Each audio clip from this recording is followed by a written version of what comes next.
Hello, and thank you so much for joining us with the conversation. My name is Stephania Jimenez, and I'm so excited to have you here today to discuss a very important subject. We're going to discuss helping members of our community who have done so much for us. Of course, we're talking about veterans, and it's appropriate that we do so considering this is, after all, Military City, USA. You know, when you go just outside of San Antonio proper, there are so many little cities and towns where people who have served our country live. A lot of people from the military retire in our area. Wilson County is one of those places. And I did some research here. The Census Bureau says 55,000 people live there, and at least 4,800 of them are veterans. But I have it on good authority that there are probably more people from that community that are part of that would basically make up more of that 4,800. There are people who need help, but they don't know about all the services that are available to them. So the reason we're doing this particular show and this topic is because if you know of a veteran that needs help or assistance in any way, what we want you to do is share this video with them so that they can get access to resources. The Wilson County Veterans Services Office. If you haven't heard about it, I would encourage you to Google it, but I'm also going to show you the information over here so that you can take a look. It's a 2 Library Lane, Suite 105, Floresville, Texas 78114, and it's open Monday through Friday, 8 a.m. through 4 p.m. And I would encourage you to, I'm going to leave it right here so that if you need to take a picture of it or a screen grab, you're able to write down the information that you need. In a few moments, we're going to speak with Ray Herrera. He is a service officer with the Wilson County Veterans Services Office. He's a veteran. He's also here to give us solutions. But before we speak with him, we want to speak with another veteran so that we understand exactly what those needs are so that we know what to help with. His name is Daniel Wilson, and he's going to be joining us right after the break.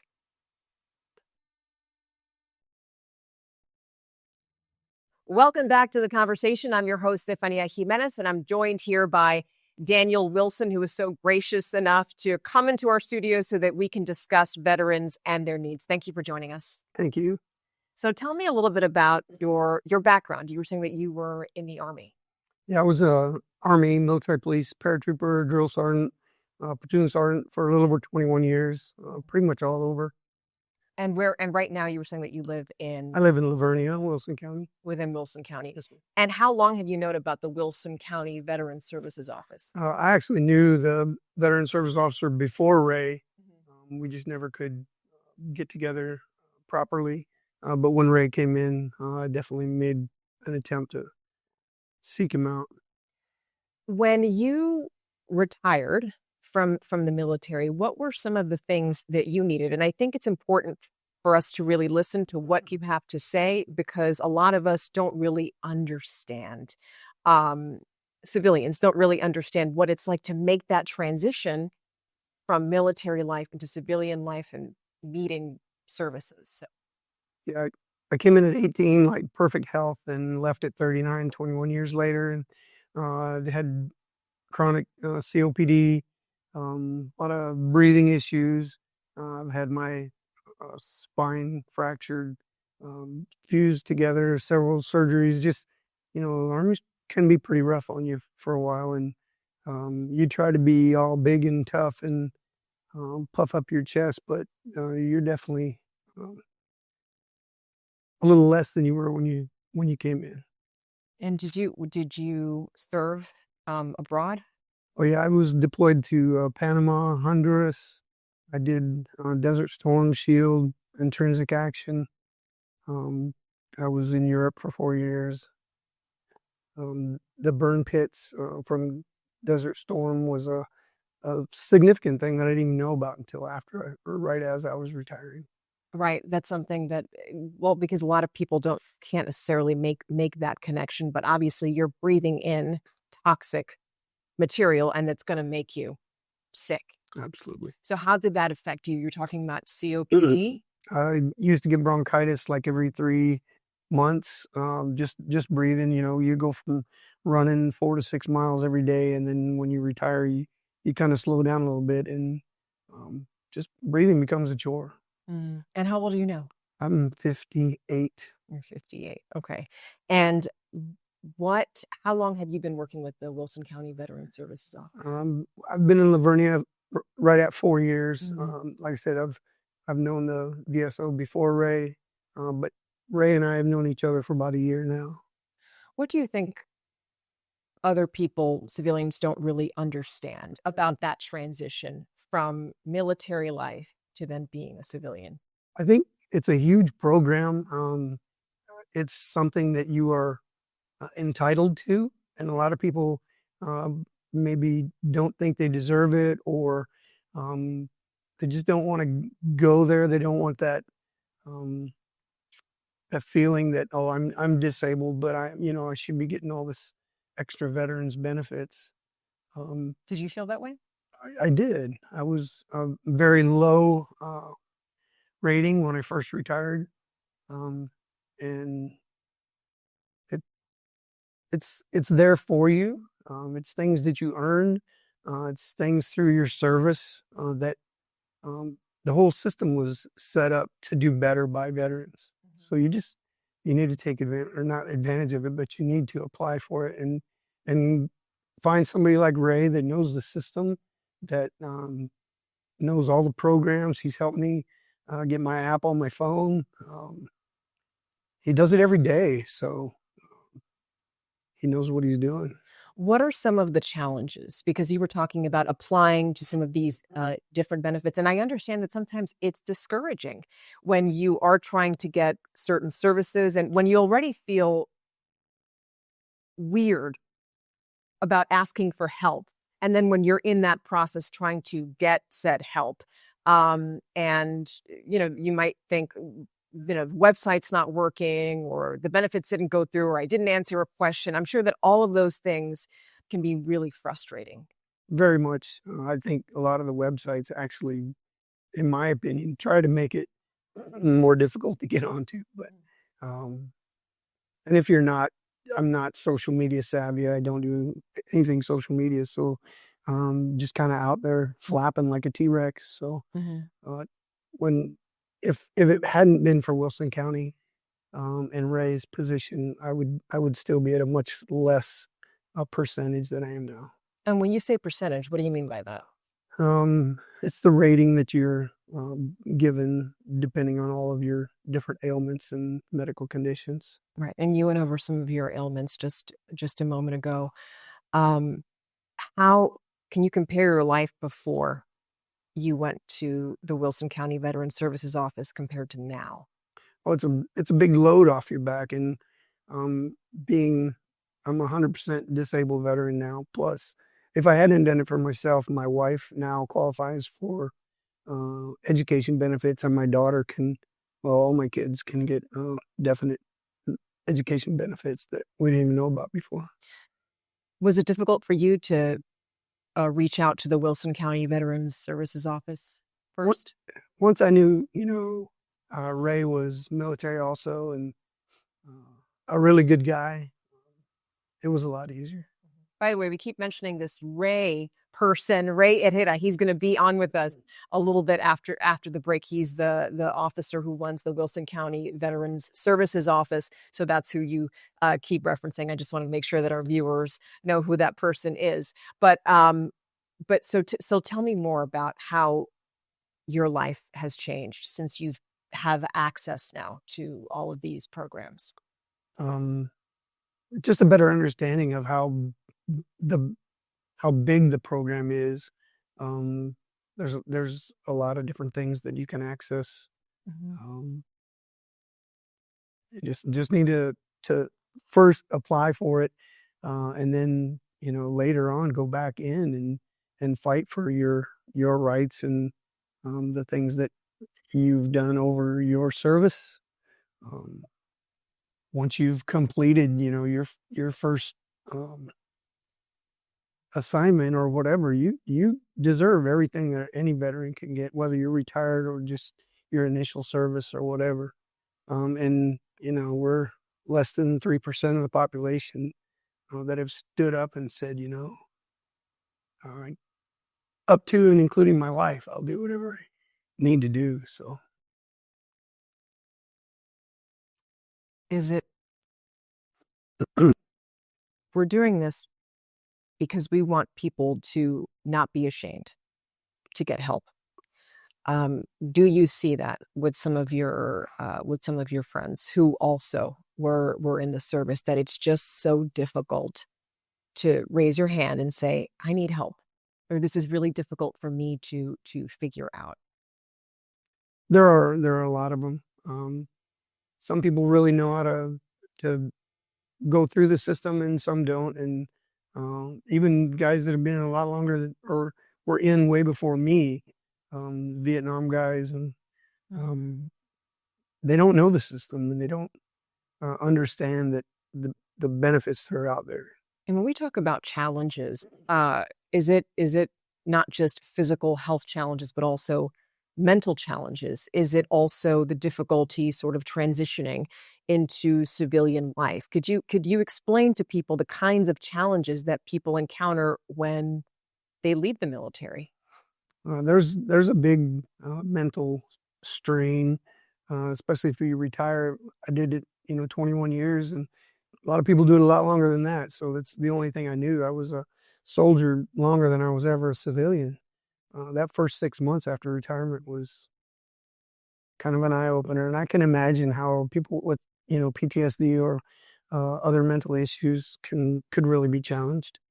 What would be your message to them? That's my final question to you. Um, Use the program. That's what it's designed for.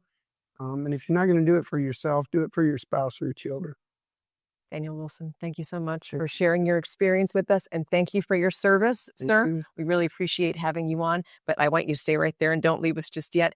Ray Herrera from the Wilson County Veterans Services Office is going to join us after the break so that he gives us more information as to the services that you or someone you know can access if you're a veteran. We'll be right back.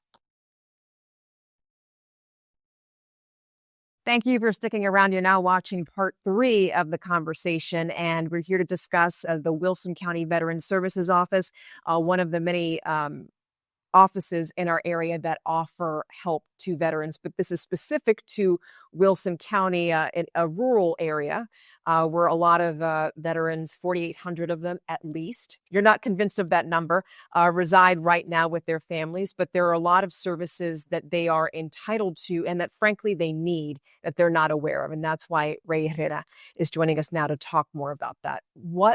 First of all, you were in the Navy. You want to get that out.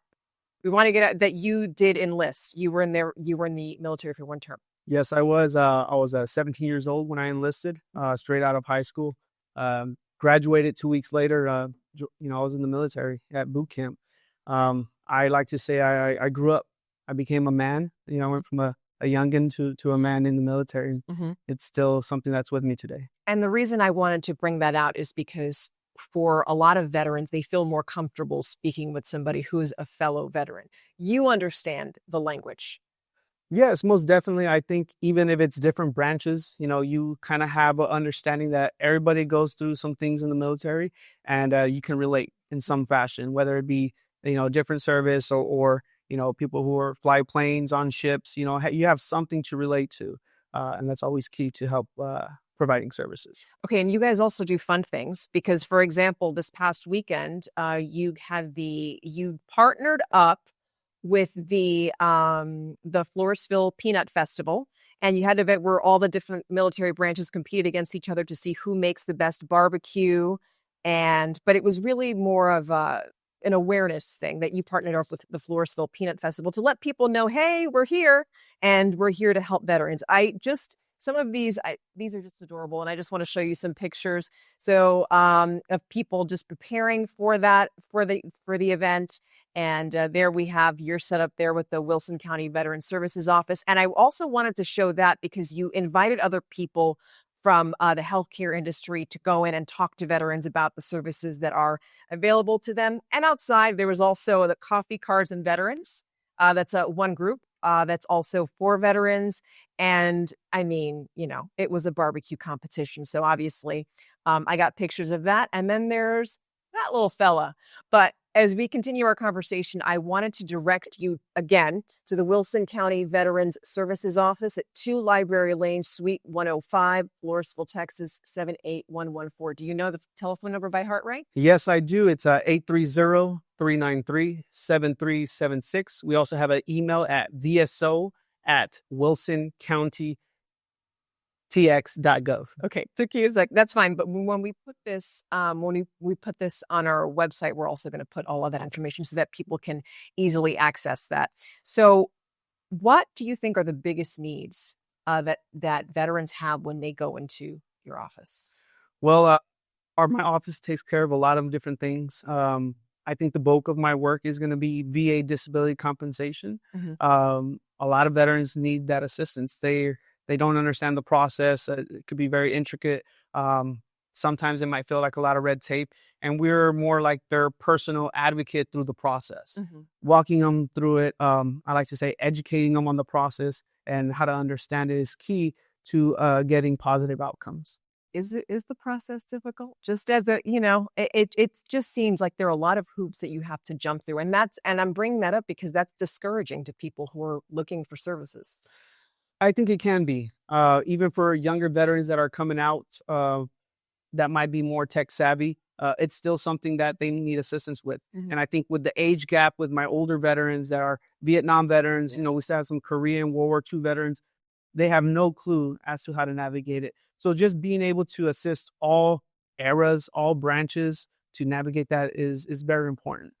We are like, in a sense, a personal, I'm not going to say a lawyer, but, very similar to what a lawyer office would do in regards to the same disability compensation. So I just want to go over some of because I went on your website and I just wanted to list this out for people. You help with VA disability compensation and pension, VA appeals assistance, VA education, surviving military spouse and dependent benefits. And I just want to pause for a second because a lot of the services that you offer aren't simply just for the veterans, it's also for their families. Can you talk about that and the specific services that you offer to them? Yes. So most of the ones could be for surviving spouses, maybe living spouses, education benefits and healthcare benefits for both spouse and dependents. So yeah, our office is not just for veterans, it's for the family members. I like to say, we help the veterans transitioning out of the service while they're living and to their resting grounds, and we still assist the family members afterwards. Why is it so difficult for so many of them to ask for help? It's a very good question. I like to think has a lot to do with pride. For all veterans, men and women, just the military builds you up and makes you so strong. And they struggle with releasing that mentality once they're out of the service. Even years after, I have veterans who are 40, 50 years that are coming to me, and sadly, sometimes on their deathbeds, and we're trying to go through the process. So at the end of the day, I like to advise them, if it's not for you, it should be for your family members once you pass. Because the military teaches you to take care of your team, to take care of your people. And when we're out, our team and our people, well, even in the service, is our family. And what do you think about mental health and that needing because we've done a lot of stories about mental health, and that's a big part of it, that transitioning into that civilian life is so different. There's not as much structure. And do you think that that's also something that veterans need more help with, that we need to pay more attention to? I think so. And that's a hard thing to address because it always has to come from the veteran. The veteran has to be willing to accept that help. And that's one of the biggest challenges initially. I just gave a speech on veteran suicide, addressing mental health, and a lot of it has to do with a collaboration of the community. It's not just the VA's responsibility. It's the VA, the service offices like mine. It's the nonprofits that all collaborate to assist veterans. So it's a team effort. It's not one more important than the other, but we all have something, an important role in the process. And I always say that for veterans, it's an ongoing transition. It's not, I don't care if you've been out for a year or 20 years, you always feel like you're still transitioning. There's always something that still you're drawn to the service in some fashion. Mm-hmm. And if somebody, sometimes you don't know what you don't know. You don't know what benefits you have access to, and sometimes you don't even know the kind of help that you need. Um, let's just say that someone's watching this and they say, "Okay, yeah, I'm a veteran. I just don't even know where to start." What do they do? Well, it depends where you live. There is most likely a county veteran service office in your area. So reach out to your local county veteran service office. There's other agencies like Texas Veterans Commission, VFW, Wounded Warrior. And these are all agencies that also assist with VA disability and other areas. So yeah, that would be the first thing. Reach out to your local service office or services. Okay. And if they live in Wilson County, is it better for them to give the office a call? Is it better for them to email to get in touch with you? I understand that you take appointments too. Yes, currently we are only by appointment only. So phone calls and emails is a great way to just touch base with us. We go through an intake process and then we kind of move forward with an appointment. Okay. And then I put that up right there. So if anybody wants to take a screenshot of the Wilson County Veterans Services Office, you have it right there. And I'll just leave it up for a few more seconds so that people have a moment to write down that information. What else do you want to tell us, Ray? Well, I just want to share that events for any veteran service office that they're hosting in the community, and this is not just for my office, but offices around Texas that are hosting for community events. Those are key. This is where we bring the community together. This is where we can really pull in a veteran that is maybe reluctant about receiving services and show them what's out there. So for my events, just like the Veterans Barbecue, yes, we were out there, building camaraderie, but then at the end of the day, it's really to draw in those people. And if it's not for the veteran, maybe somebody finds the information and can provide that to a veteran. So I think that's key. It's just community partnership. It's a group effort. But if you don't know what services are out there, go to a local service event, veteran service event. And you will find something that I don't like to call them benefits. I like to call them more of entitlements, because this is something that we have served for and that is out there, and we're just trying to connect you with those services. Great, Anna. Thank you so much for joining us today and for letting us know about the Wilson County Veteran Services Office. We're so excited about this, and we're hoping that this reaches more people. So again, I keep bringing this up, but I want people to see how they can get in touch with you at the Wilson County Veterans Services Office. Again, call, and if you can give us the number again.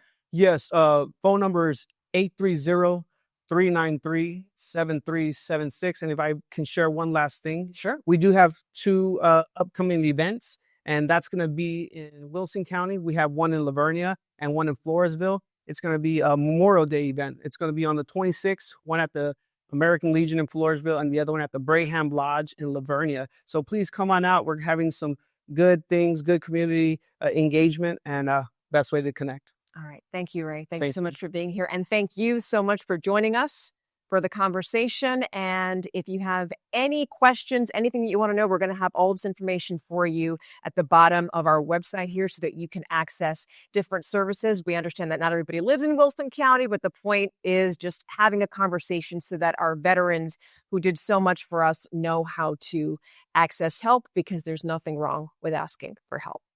Thank you so much for joining us, and thank you for watching the conversation. We'll see you next time.